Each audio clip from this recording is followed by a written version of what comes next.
أعوذ بالله من الشيطان الرجيم. بسم الله الرحمن الرحيم. الحمد لله الذي أرسل نبينا بخير الرسالة وجعل أمته خير الأمة. أشهد أن لا إله إلا الله وحده لا شريك له وأن سيدنا محمدا عبده ورسوله لا نبي بعده. اللهم صل وسلم وبارك وتفضل وكرم على سيدنا وحبيبنا وشفيعنا ومولانا محمد ابن عبد الله وعلى آله وصحبه ومن تبعه. أما بعد، Hadratul Qurama wal Fudala. Volume bisa dinaikkan lagi. Hadratul Qurama wal Fudala, hadirin wal hadirat yang kami muliakan, yang kita muliakan bersama Bapak Kepala Sekolah SMP Negeri 2 Pangkah yang terhormat Bapak Abdullah, beserta Dewan Pengajar di SMP kita tercinta SMP Negeri 2 Pangkah.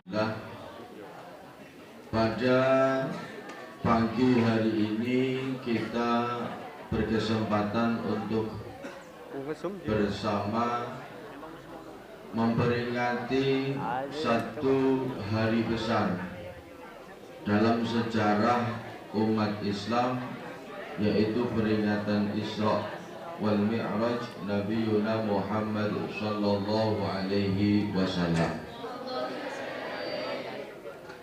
Tentunya dengan harapan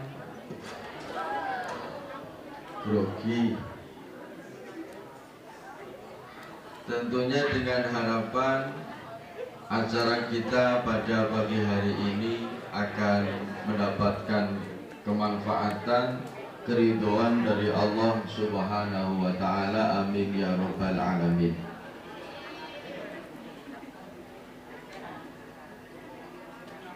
Terlebih alhamdulillah kita sebagai murid siswa-siswi SMP Negeri 2 Pangkah ini patut berbangga hati. Berarti mau didhawuhi Bu Guru dikongkon ngringkas, makan ngresuk. Nggih, ngresuk temenan. Sudah siap kertasnya?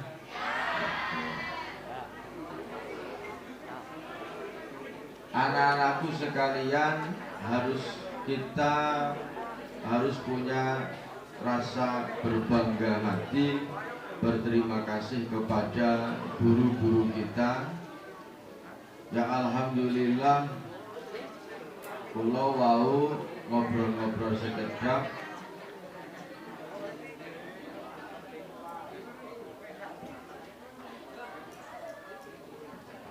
bahwa di SMP Negeri 2 Pangkah ini banyak sekali kegiatan ekstrakurikuler yang insya Allah kesemuanya itu akan memberikan kemanfaatan, manfaatnya akan kembali untuk siswa-siswi di SMP Negeri 2 Pangkah. Kula kelingan setunggal maqalah atau satu syair yang diriwayatkan dari Sayyidina Ali bin Abi Thalib. Dalam kitab Ta'limul Muta'allim disebutkan ada satu syair, ala la tanalul ilma illa bisittatin sa'umbika amma jamu'iha bi bayani dhaka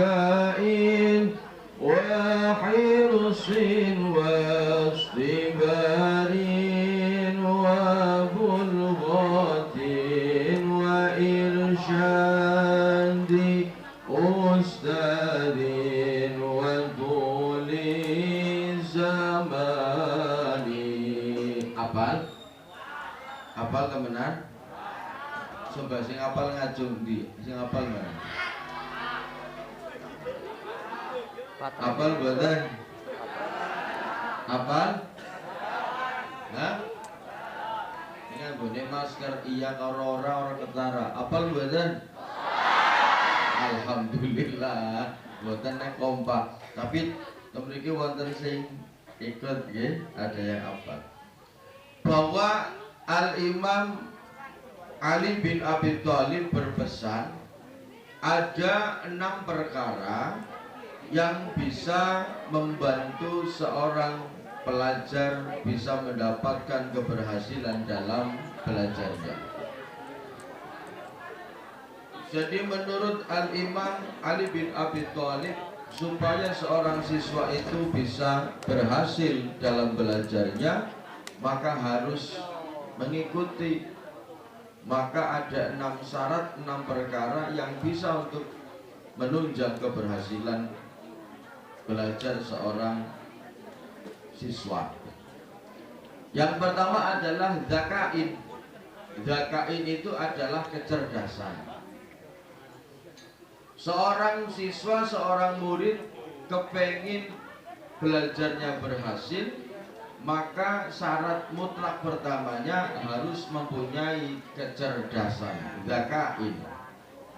Sebab sanggar bocah niku cerdas, niku diwulang gampang. Bocah niku anggar cerdas, diwulang nyangkol. Ketika diwulang itu gampang, pelajarannya nyangkol, pasti akan lebih mudah untuk mencapai keberhasilan dalam belajar. Jadi syarat yang pertama adalah zakain atau kecerdasan. Dan dalam belajarnya harus ada unsur hirsin, harus ada unsur semangat.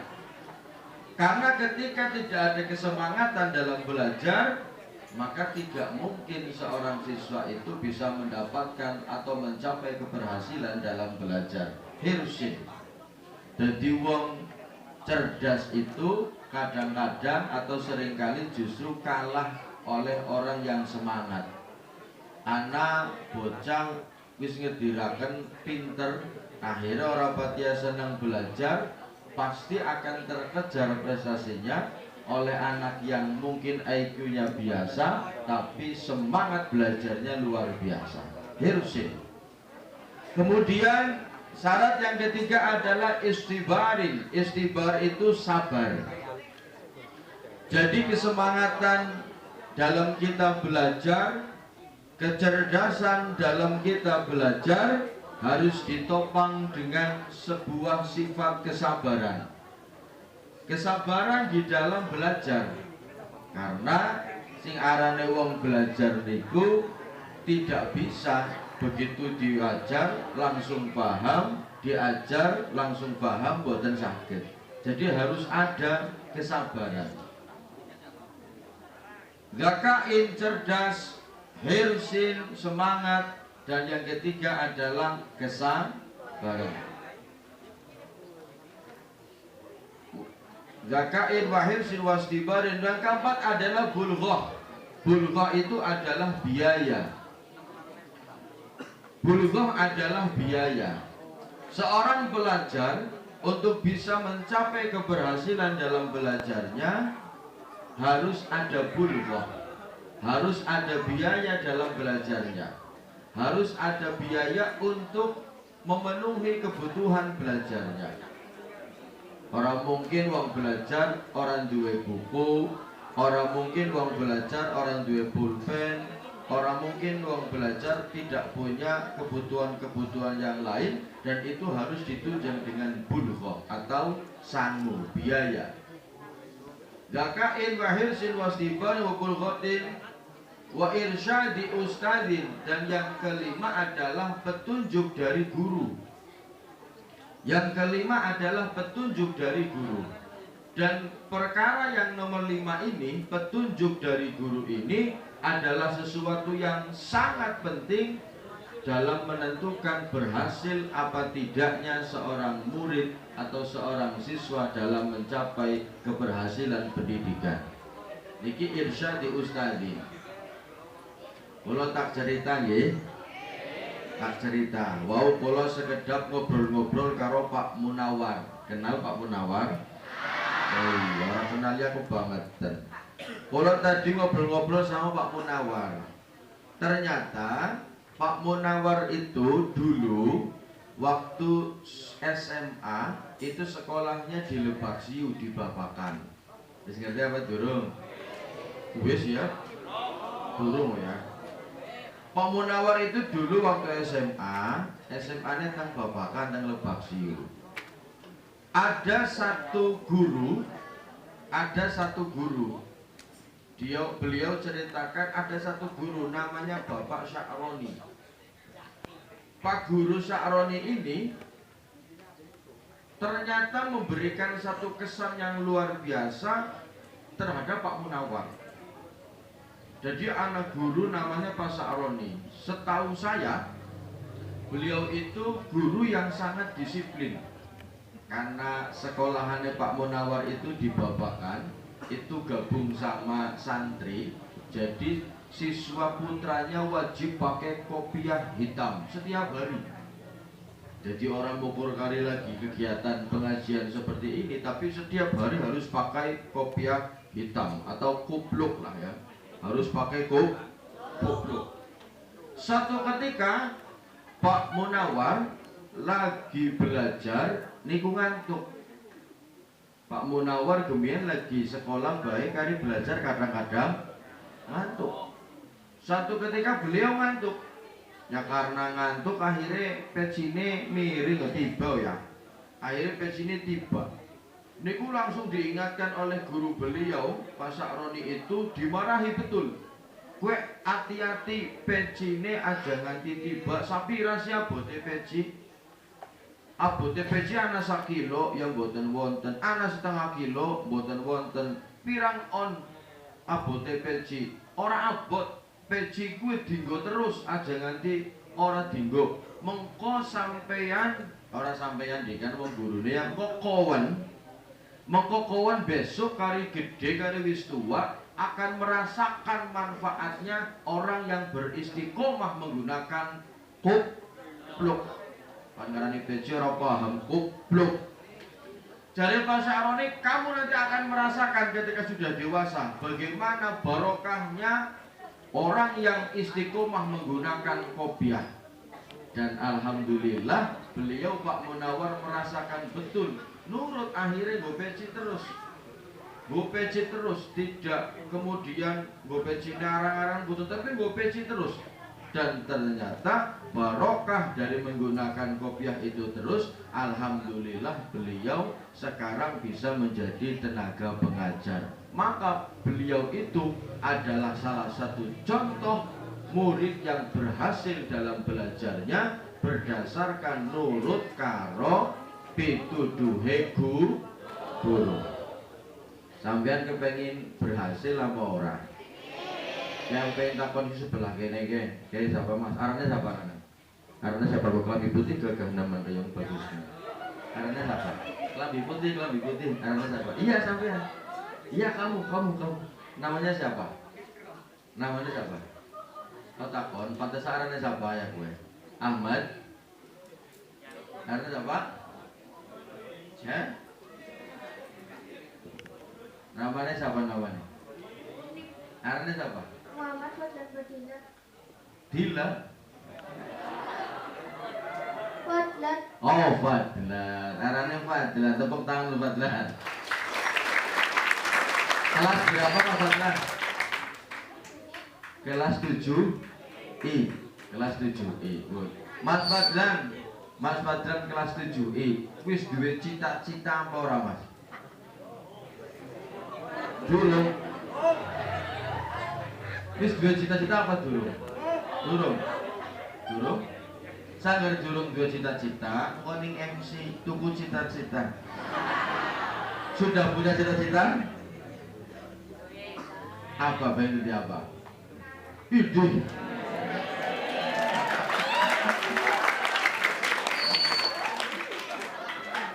Semua orang harus punya cita-cita, dan untuk bisa sampai ke cita-cita itu irsyadi ustadzin, petunjuk dari guru adalah sesuatu yang sangat penting.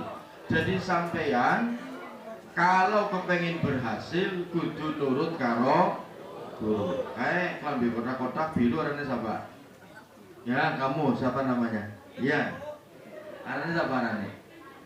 Hanif? Hah? Hanif? Oh, Hanif. Kelas berapa Hanif? Kelas 7? Dek, cita-citanya apa nih? Orang juga cita-citanya pengen jadi apa nih? Jadi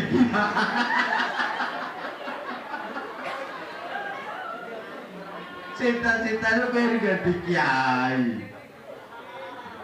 Oke, tepuk tangan Bu Hanif. Arane wis pantes Kiai Hanif. Tapi sayangi durung duwe kupluk. Wis duwe durung Net? Wis nang ndi? Nang omah. Kepengen dadi kiai temenan apa maning cita-citanya menjadi kiai, berarti syarat pertamanya kados Pak Munawar pejine ora kena ucun. Ora kena Shallu ala Nabi Muhammad. Dan semuanya keberhasilan siswa itu, keberhasilan seseorang itu tidak bisa jauh dari petunjuk seorang guru. Kemudian syarat yang keenam untuk keberhasilan dari seorang murid itu adalah tulus zaman. Tulus zaman itu adalah masa yang panjang. Kita dalam belajar tidak akan mungkin bisa berhasil kalau proses belajar kita hanya sebentar. Maka belajar itu tidak bisa sebentar. Seseorang bisa menjadi orang hebat melalui pembelajaran yang sangat panjang.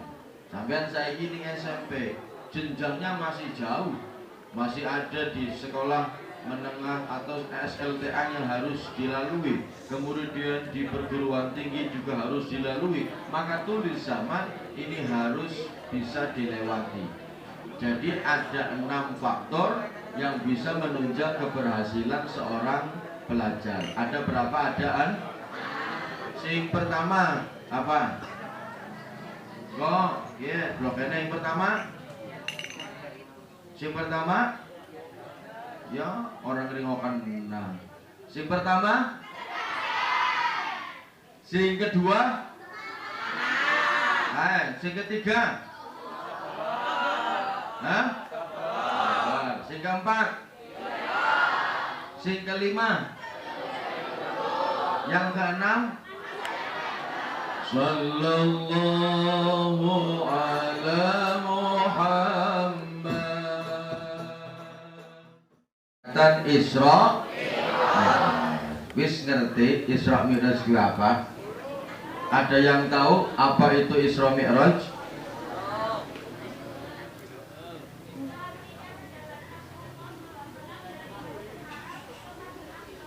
Isra adalah perjalanan Kanjeng Nabi dari Masjidil Haram ke Masjidil Mi'raj.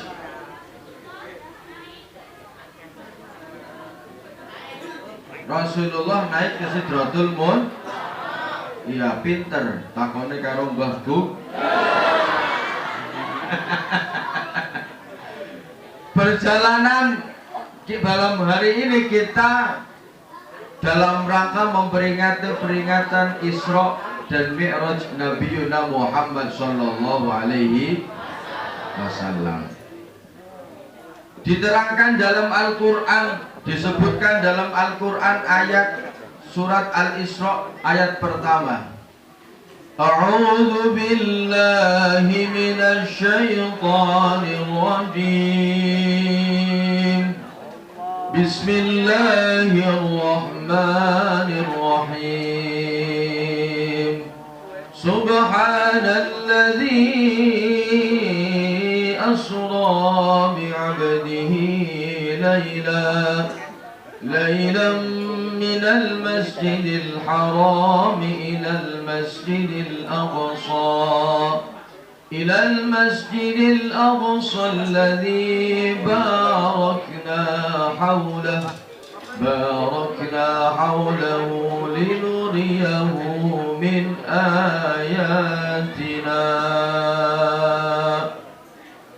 Al-Quran menerangkan subhanalladzi asra bi'abdihi lailan minal masjidil haram ilal masjidil aqsa. Niku yang disebut adalah Isra. Jalana ngerti apa ora Isra apa Isra, Bang? Apa ngerti apa Isra ngerti ora? Isra ngerti? Napa? Perjalanan Nabi Muhammad dari Masjidil Haram ilal Masjidil. Anak-anakku sekalian, Isra Mi'raj itu adalah sesuatu yang harus diyakini dengan keimanan. Karena ketika tidak diyakini, tidak didasari dengan keimanan, maka seseorang akan sulit mempercayai kejadian Isra dan Mi'rajnya Nabi Muhammad sallallahu alaihi wasallam. Jajal wis pangandel keprimen. Perjalanan Kanjeng Nabi itu, pertama beliau dijalankan oleh Allah pada waktu malam hari minal masjidil haram ilal masjidil aqsa. Masjidil haram itu letaknya ada di Arab, ada di kota Mekah. Sedangkan Masjidil Aqsa letaknya ada di negara Palestina. Ngerti Palestina? Sebelah dine Kalikum. Betul. Palestina. Siji Masjidil Haram ning Mekah, Masjidil Aqsa ning Palestina. Jarak dari Masjidil Haram ke Masjidil Aqsa itu kurang lebih 1.400 km. Jaraknya kurang lebih 1.400 km. Jajal. Kalau melakukan perjalanan pada waktu zaman Kanjeng Nabi durung ana sepuro. Kanjeng Nabi zaman Kanjeng Nabi belum ada mobil. Zaman Kanjeng Nabi apa maning durung ana kapal mabur. Zaman Kanjeng Nabi itu sangger panlunga-lunga numpake on.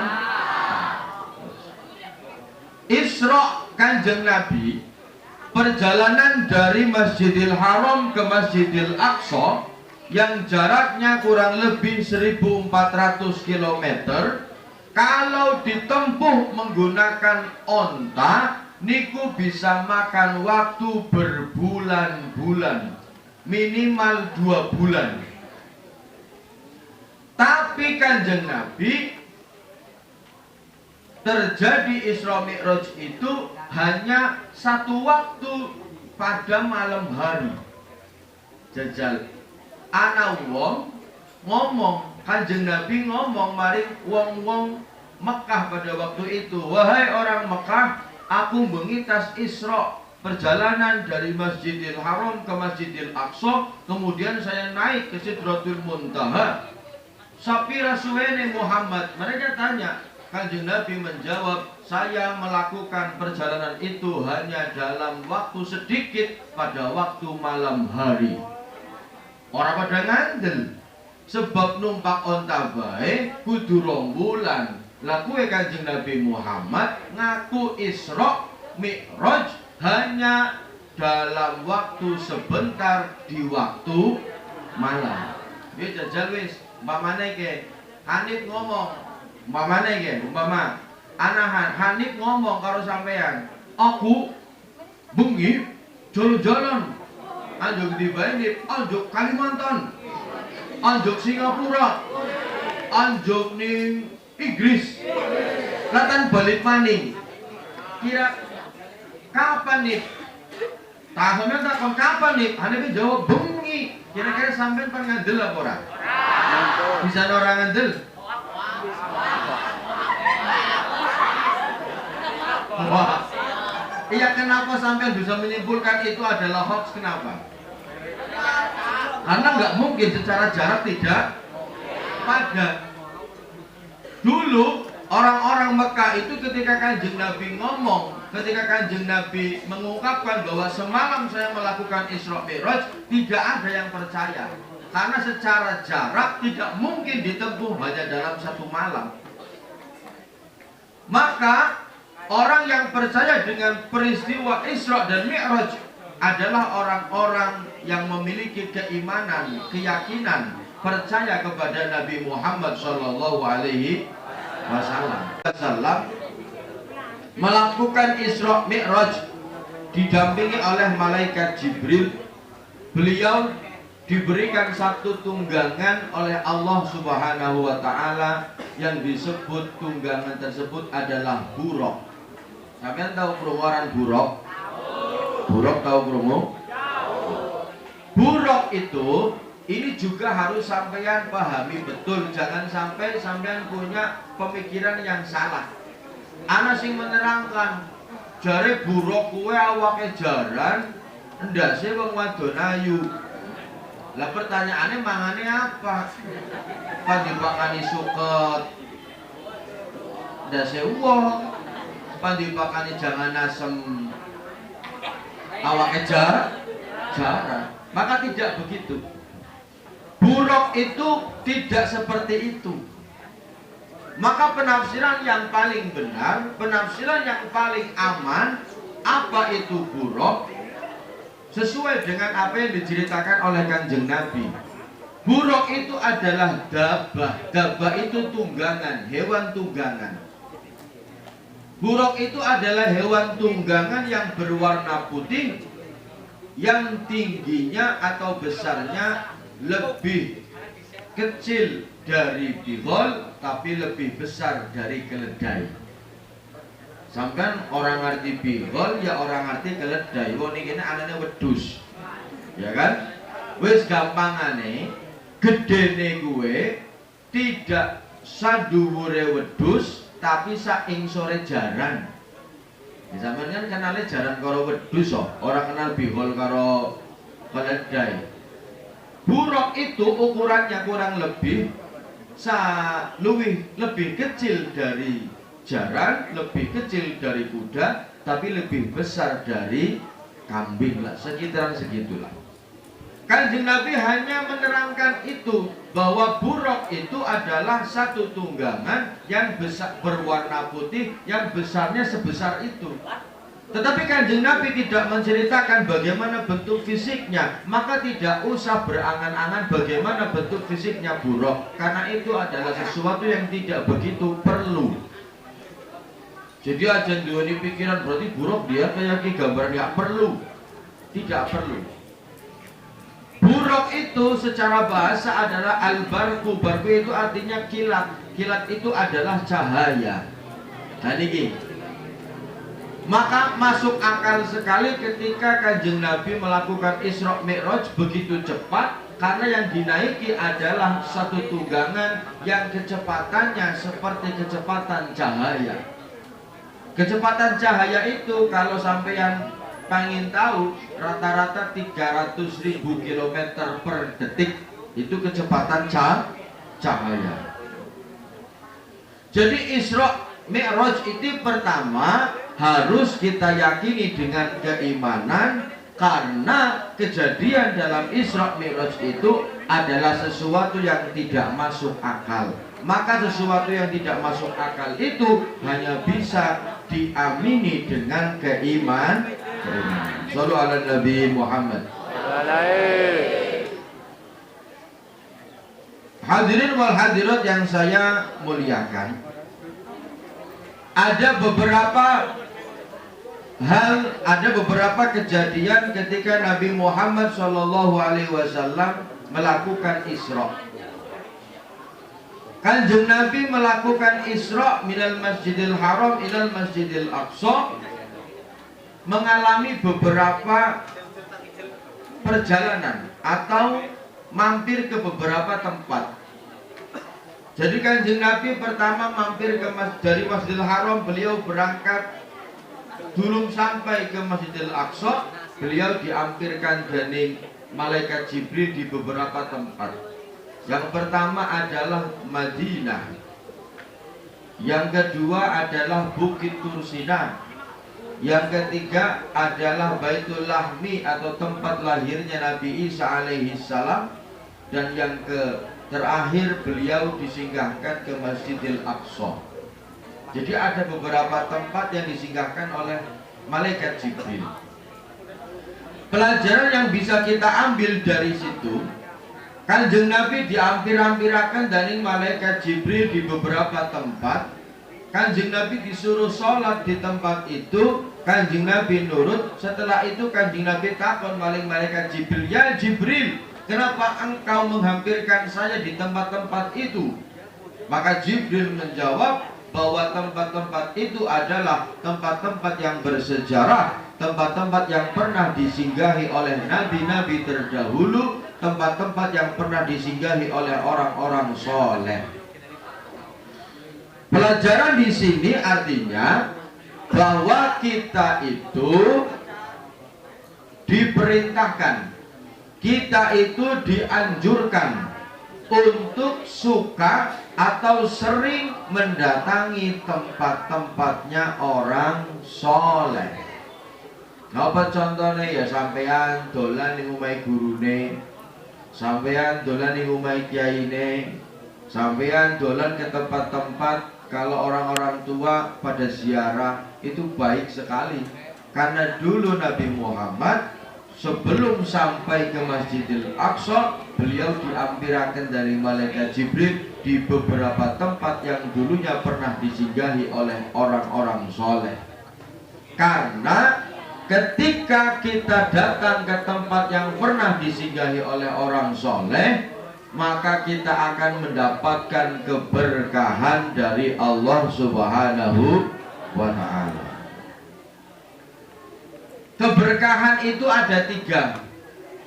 Keberkahan itu ada tiga. Kalau pengen cerita, yang pertama adalah barokatul makan, yang kedua barokatul a'yan, dan yang ketiga adalah barokatul zaman. Keberkahan itu dibagi menjadi tiga. Yang pertama adalah keberkahan seseorang. Yang pertama adalah keberkahan seseorang yang disebut barokatul a'yan. Contoh dari keberkahan seseorang itu begini. Kemudian Kanjeng Nabi Muhammad SAW berlakoni umroh niku cukur. Ketika beliau mencukur rambutnya, niki rambutnya Kanjeng Nabi itu gorayahan dari sahabat-sahabat beliau. Salah satu sahabat yang menyimpan rambutnya Kanjeng Nabi itu ada namanya Ummu Salamah.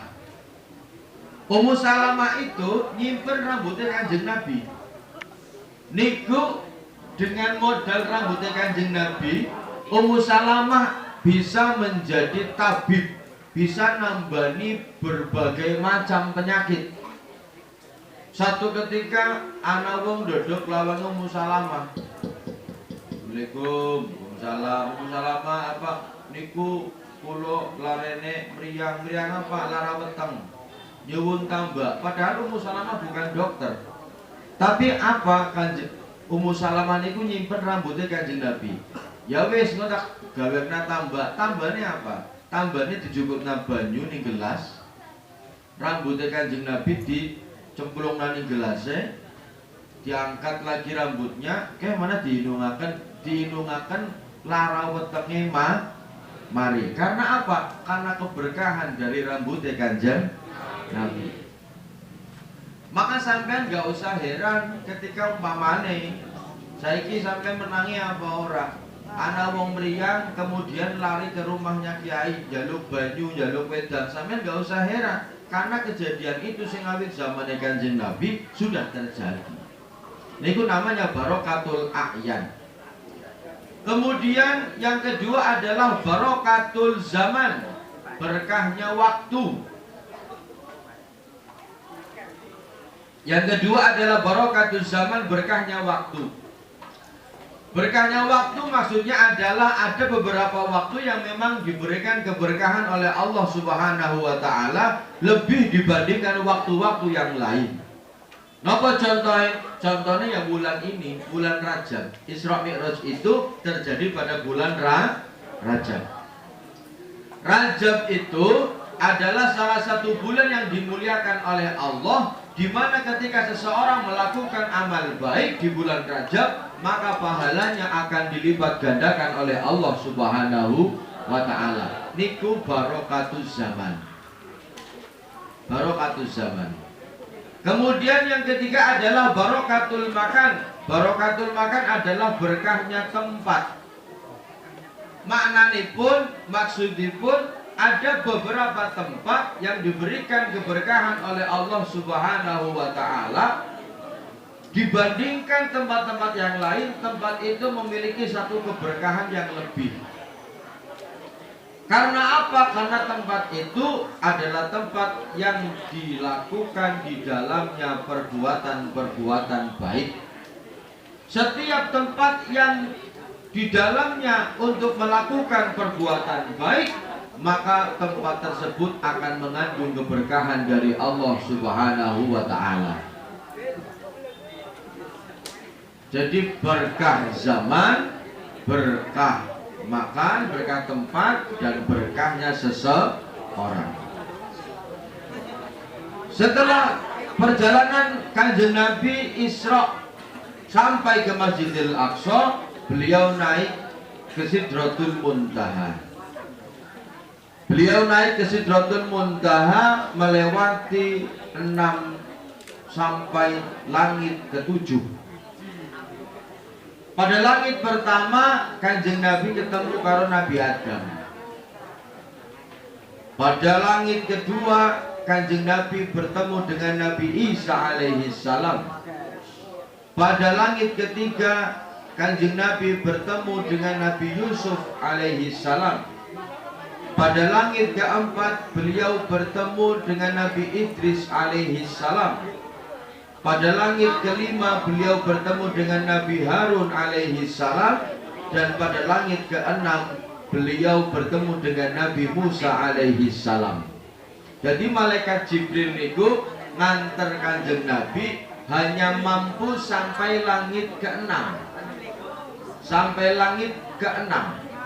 Pada waktu, wahai Kanjeng Nabi, saya tidak mampu untuk sampai ke Sidratul Muntaha, karena Sidratul Muntaha adalah tempat yang dipersiapkan hanya untuk engkau Nabi Muhammad sallallahu alaihi wasallam. Maka disiirkan ala samai sama Muhammad Jibril qala lahu taqaddam Allahumma salli ala Muhammad ya Rabbi salli alaihi wasallim. A'la samai sama Muhammad.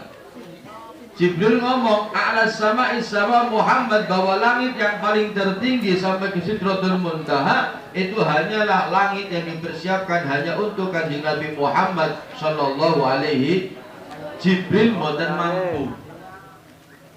Maka Kanjeng Nabi yang naik sendirian ke sana, kemudian bermunajat kepada Allah, dan hasil dari itu Kanjeng Nabi diberikan perintah sholat yang awalnya diperintahkan sebanyak 50 waktu. Sadina sawengi jongkon sholat 50 waktu awalnya itu. Kemudian Kanjeng Nabi turun bertemu dengan Nabi Musa. Dielingaken dari Nabi Musa, wahai Muhammad, sampean oleh perintah sholat ping pira sadina? Ping 50. Dari Nabi Musa orang mungkin kuat umatnya sampean sembahyang sedina sawengi ping 50. Mana jaluk kortingan. Akhirnya Kanjeng Nabi naik jaluk korting. Satu kortingan mukur diwein di korting 5, wis di korting wis pira 45. Begitu bolak-balik ping sana. Setiap kali jaluk korting diberikan korting oleh Allah 5. 9 kali 45 kortingannya. Jadi sing asalnya 50 jadi 5 waktu. Shallu ala Nabi Muhammad. Maka kewajiban 5 waktu melakukan sholat dalam 5 waktu itu adalah oleh-oleh wong Isra Mi'raj Kanjeng Nabi Muhammad sallallahu alaihi wasallam. Jadi sampeyan kita semua ini kumpul memperingati Isra Mi'raj, kudu ngerti bahwa oleh-oleh dari Isra Mi'raj itu adalah perintah melakukan sholat 5 waktu. Sholat 5 waktu wajib dilakoni untuk seluruh umat Islam, baik laki-laki maupun perempuan. Syaratnya kudu wis balik, bilang wis balik kan? Maka harus melakukan sholat 5 waktu, aja ditinggal. Karena sholat 5 waktu adalah ibadah pertama yang akan ditanyakan oleh Allah Subhanahu wa ta'ala. Ana wong seneng sedekah, ana wong apik karo wong liya, seneng traktir, seneng bantu, tapi ora sholat, maka sedekahnya, pahalanya tidak akan dihitung oleh Allah Subhanahu wa ta'ala. Ana wong umpamane seneng melakukan kebaikan apapun, tapi kalau sholatnya tidak beres, maka semua kebaikannya tidak akan dihitung oleh Allah Subhanahu wa ta'ala. Maka oleh-oleh dari peristiwa Isra Mi'raj ini adalah melakukan kewajiban melakukan sholat 5 waktu. Dan kalau pengen taken, sampean sholatnya wis 5 waktu apa durung? Sing sholatnya 5 waktu pepek ngacung gitu. Sing pepek 5 waktu. Gini durung ana sing 5 waktu sholatnya.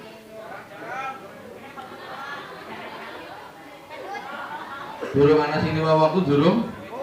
Durung? Apa? Biasanya sing kurang apa subuh? Ya. Terus apa? Karo apa? Hah? Asar. Biasanya subuh karo sing susah apa sing susah biasanya? Subuh karo asar. Kenapa? Subuh durung tangi. Asare apa? Durung tangi. Asare dolan. Asare dolan. Jadi rengokna ya. Sampai umurnya pira? 12 13 14 15 rengokna. Sampean tau weruh ana wong tua latan mati? Sering ya? Sampean tahu apa orang? Anak wong lanang bujangan ke umur 30, umur 27 mati, tahu apa ora? Sampean tahu weruh wong wadon usia lagi kuliah mati weruh? Sampean tahu weruh anak bocah cilik mati weruh? Sampaiannya bisa mati.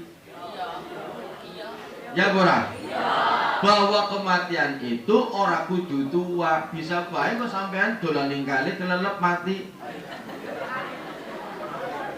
Bisa bae sampean kok nyebrang klenger ketabrak mobil mati. Bisa apa ora? Ora kudu tua. Ora kudu tua. Nah, kewajiban sholat ini adalah kewajiban go jaga-jaga ketika mengko sampean mati. Karena diriwayatkan dalam hadis bahwa besok seluruh manusia ketika mati niku pan mlebu nang alam kubur. Mlebu ning alam kubur niku akan mendapatkan cobaan dari Allah Subhanahu wa taala. Jadi sampean gue ora kayak di alam kubur itu cobaannya, siksaannya adalah siksaan yang tidak pernah terbayangkan, siksaan yang lebih pedih dari yang dibayangkan oleh semua manusia. Aja sing paling hebat bocah sampeyan ini paling kuat siapa kae sing lambene ireng paling kuat? Iya. Gue bisa gue paling hebat, paling kuat. Bisa ngadeg. Orang bukan paling hebat, orang. Wis kan makan. Sampean dislomot gede sih panas apa ora kan? Panas. Ora padet. Mana tak cecak kok? Mana tak cecak kok? Wis, sampean dislomot gede sih kerasa panas. Saya kerasa panas temenan. Nanti kerasa panas. Oke, kita katakan panas. Sampean dislomot gede sih panas, bepan gagahan. Sampai diselubut gede si panas bepan gagahan. Padahal panas semongkoning akhirat tidak sama seperti panas nang dunia. Panas nang dunia, kowe saparane kowe sing mlebiren? Apa? Irawan. Panas bumi irawan betak selomut go geni bewis wedi. Selomut go geni bewis wedi. Anggar orang ngandel kena tak selomot tuh. Beti irawan gue jadi libat lah irawan. Jadi libat aku ora apa-apa di selomot jadi apa? Wan irawan kon digorok-gorok nganggo leding mempan apa rawan? Mempan. Lara rawan. Lara. Adu-aduan apa rawan? Adu-aduan. Weh, kanggo lading bae lara jari limbat irawan serem temen irawan. Jari limbat aku digorok-gorok nganggo lading orang mempan. Maka jangan kalian bayangkan bahwa siksaan di neraka dan alam kubur itu sama rasanya seperti siksaan di dunia.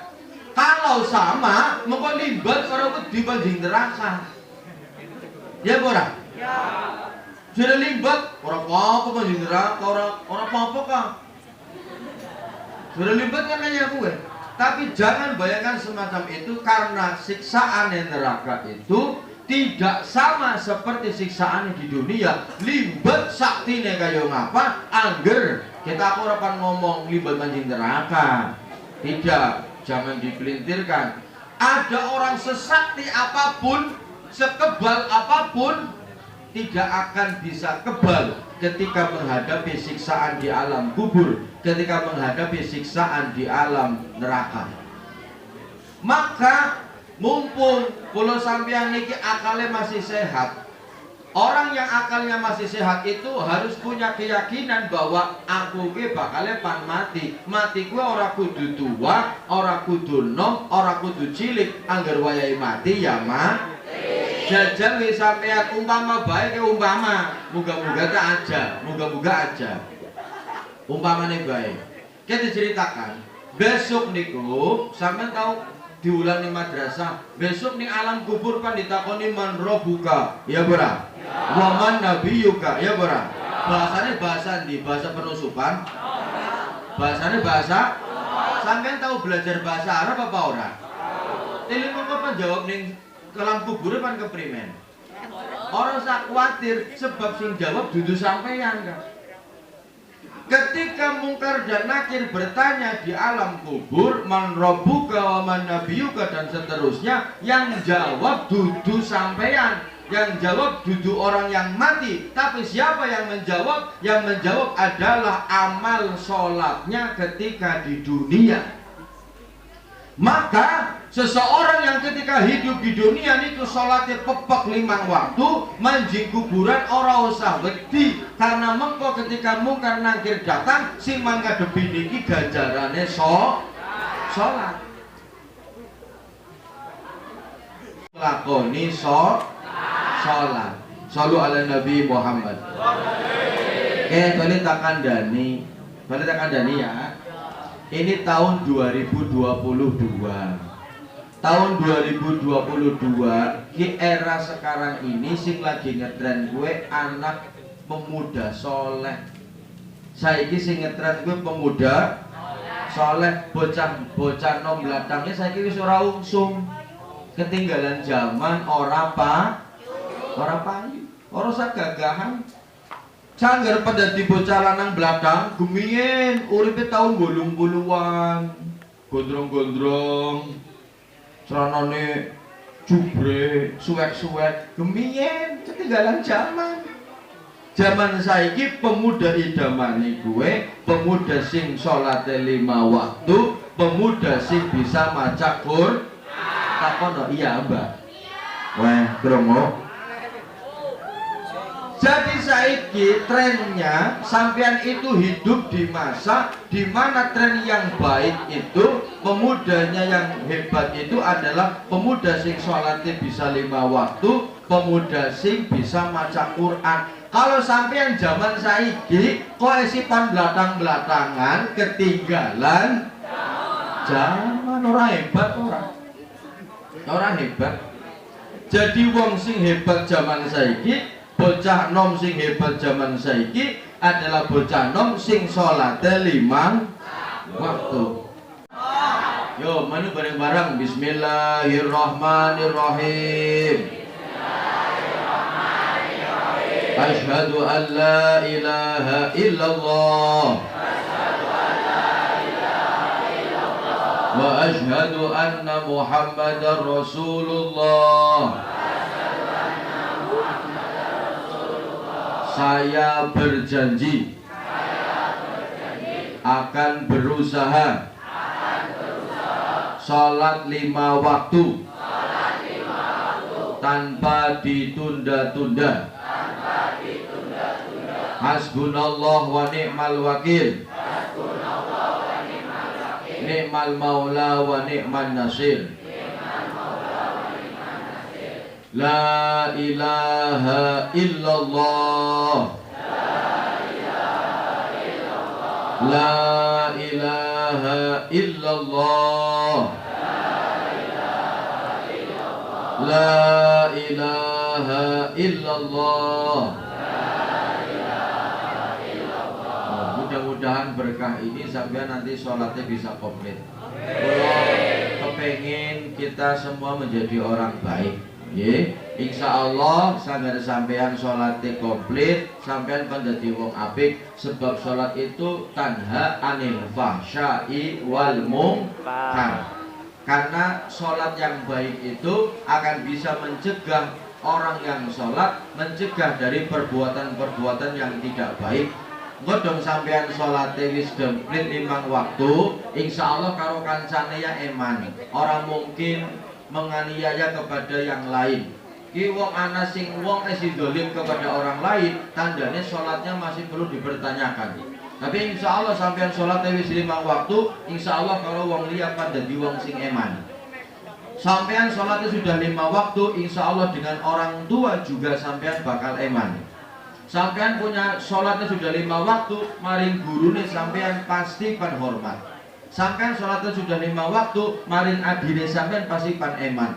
Maka kunci menjadi orang yang baik adalah melakukan sholat 5 waktu. Sebab sholat 5 waktu tanha anil fahsya'i wal munkar, bisa mencegah orang yang sholat tersebut dari melakukan perbuatan-perbuatan yang tidak baik.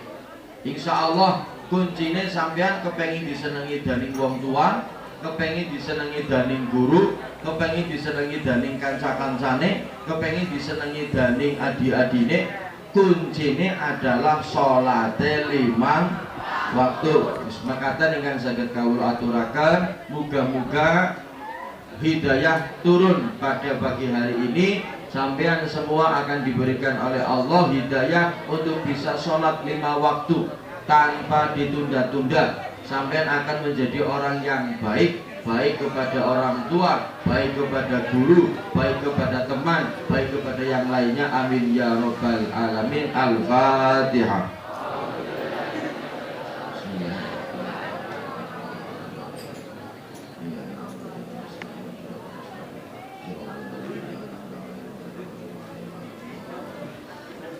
Bismillahirrahmanirrahim. Allahumma sholli ala sayyidina wa maulana Muhammad. Alhamdulillahi rabbil alamin. Hamdan lakirin, hamdan syakirin, hamdan lakirin, hamdan yuafi ni'amah wa yukafi mazidah. Ya Rabbana Allahumma taqabbal minna